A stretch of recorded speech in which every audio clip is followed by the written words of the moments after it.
Bien, anoche desde La Moneda el presidente Piñera anunció el envío de un proyecto propio desde el gobierno para permitir un nuevo retiro de los fondos previsionales. Queremos conversar sobre este tema con el senador de la Democracia Cristiana, Jorge Pizarro. Senador, ¿cómo está? Bienvenido a 24 AM. Hola Valentina, muy buenos días a todos. Buenos días, senador. La primera consulta, ¿qué va a hacer la oposición con este proyecto? ¿Continúa la solicitud de los senadores de oposición al gobierno de retirar el requerimiento por el tercer retiro ante el Tribunal Constitucional?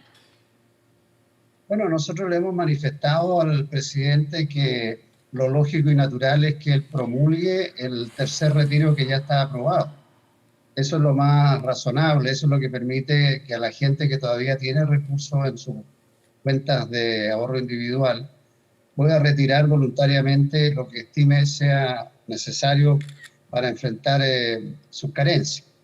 Respecto de lo que anuncia el presidente el día de ayer, nosotros lo analizaremos en su mérito, porque, como usted sabe, Valentina, el gobierno y el presidente están acostumbrados a hacer muchos anuncios en una dirección y después cuando aparece el proyecto en concreto, los temas son completamente distintos. Así es que lo analizaremos en su mérito, pero nos parece que lo razonable, lo lógico para que las familias chilenas puedan tener sus ahorros, disposición de sus ahorros, es que se promulgue el proyecto que ya aprobamos con más de los 2/3 en la Cámara de Diputados y en el Senado. Eso mismo le pidieron sus partidarios durante todo el fin de semana. Y el presidente, como de costumbre, a última hora, llegando tarde, improvisando, cree que con una propuesta de ese tipo va a tapar lo que fue la voluntad del Congreso, va a impedir la voluntad del Congreso tan mayoritariamente. Y está generando un conflicto de crisis institucional entre el Ejecutivo y el Legislativo porque no está reconociendo las facultades que tiene el Congreso como poder constituyente.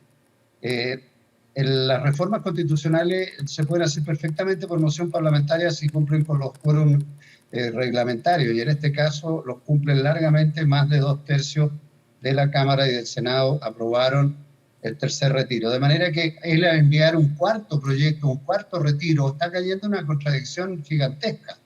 Y esa es la improvisación de la cual nosotros hablamos, porque si esto lo hubiera planteado 2 semanas atrás, cuando se discutía en el Congreso, y no hubiera dicho, bueno, miren, a mí me parece que el Ejecutivo es el que tiene que patrocinar, discutamos en conjunto este proyecto, cómo lo mejoramos, pero se negaron a todo, incluso a algunas de las propuestas que al parecer va a plantear ahora. Vamos a esperar que llegue el texto para verlo en su mérito. Senador, ¿qué pasa si el gobierno no retira el requerimiento ante el Tribunal Constitucional? ¿Qué va a hacer la oposición ante ese escenario?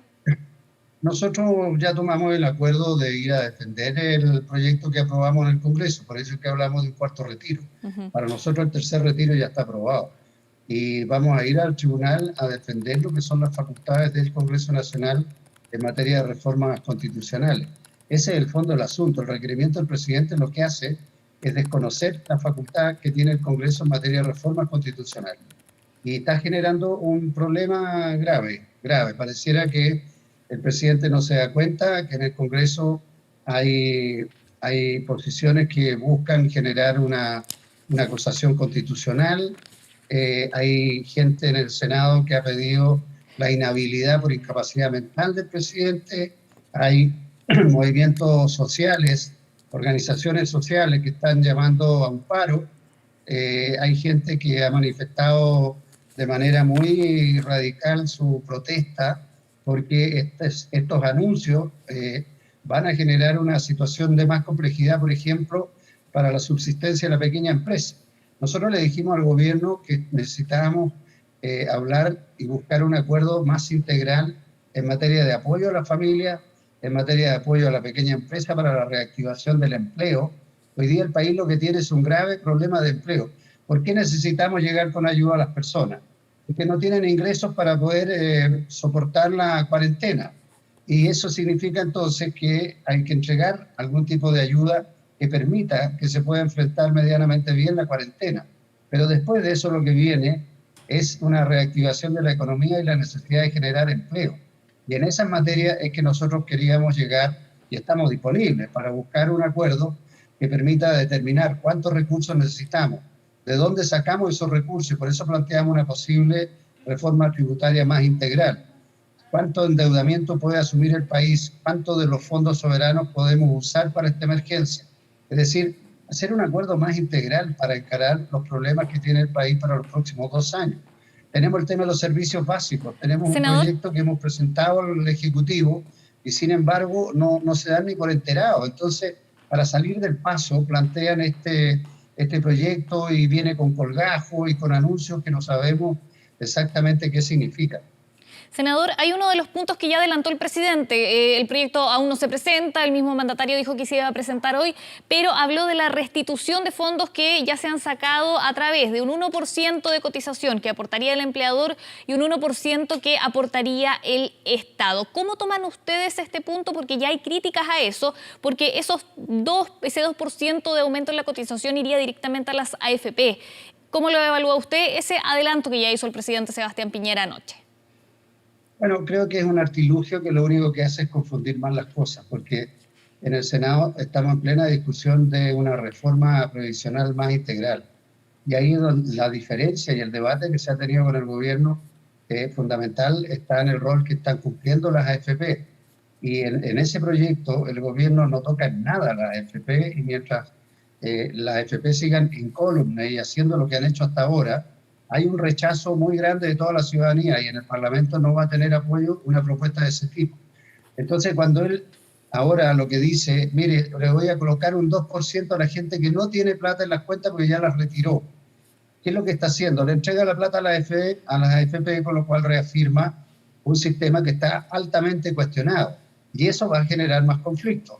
¿Por qué derechamente no entrega un bono a esos 3 millones de personas de 200.000 pesos? Si lo que está haciendo es un artilugio, porque dice yo se lo pongo en las cuentas para que usted lo retire. ¿Por qué no se lo entregamos directamente mejor y no confundimos el debate previsional que hoy día está en el Congreso? Entonces, pareciera que estos anuncios están llenos de esas cosas y generan molestia en todas partes. La pequeña empresa está reaccionando con mucha violencia porque le están haciendo un cargo de un 1% en circunstancias que lo que están planteando ellos son apoyos sistemáticos para que la pequeña empresa pueda subsistir. Senador. Y en eso el gobierno ha fracasado. Entonces, por todos lados estos anuncios generan problemas, generan polarización. Es producto de la improvisación en que está este gobierno. Senador, se nos acabó el tiempo, pero lo último, ¿hay contactos con el gobierno para continuar con las negociaciones? ¿Alguna reunión que tengan programada para hoy, por Zoom, no, presencial, algo? Ninguna. Nosotros es bueno que la pregunta, porque quiero aclararlo.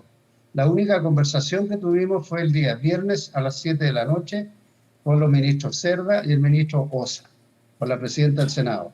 Y en esa conversación lo que escuchamos fueron algunos planteamientos, algunas buenas intenciones, buenos deseos, mire, queremos conversar, propuestas concretas, salvo una o dos que no tienen nada que ver con esto que se está hablando ahora en la propuesta del gobierno. No había nada de contenido. Y nosotros dijimos dos cosas, mire, nos parece que lo lógico y lo racional para evitar seguir polarizando al país, generando una crisis institucional, es que el presidente retire el requerimiento ante el Tribunal Constitucional, que por lo demás es lo que le pidieron sus candidatos presidenciales, le pidieron diputados de derecha, le pidieron los partidos, o sea, no era ninguna novedad, era una cuestión de sentido común. Y segundo, después de eso, que nos dimos cuenta que no había ninguna voluntad real, lo que había era una maniobra comunicacional de parte del equipo político de tratar de hacer ver que estaban dialogando con alguien. La verdad, las cosas que viendo el fin de semana, nos dimos cuenta que el diálogo lo estaban tratando de tener con sus propios partidarios para ordenarlo, porque ni sus partidarios estaban de acuerdo con lo que estaban haciendo. Así que conversaciones no hemos tenido ninguna, nosotros estamos disponibles. Ayer tuvimos una reunión hasta tarde con todos los senadores de oposición y esperamos hacerlo con los diputados, donde manifestamos que estamos dispuestos a un diálogo, pero un diálogo en serio para tratar el tema más estructural de las ayudas, de la reactivación de la economía, de la generación del empleo. Bien. Para eso es fundamental el apoyo a la pequeña empresa, es decir, hacer las cosas bien. Bien, senador Jorge Pizarro, muchas gracias por su tiempo y por esta entrevista. Continuamos pendientes de lo que ocurra a nivel del gobierno y también del Congreso Nacional. Que esté muy bien, buen día. Gracias a ustedes, buenos días. Buenos días.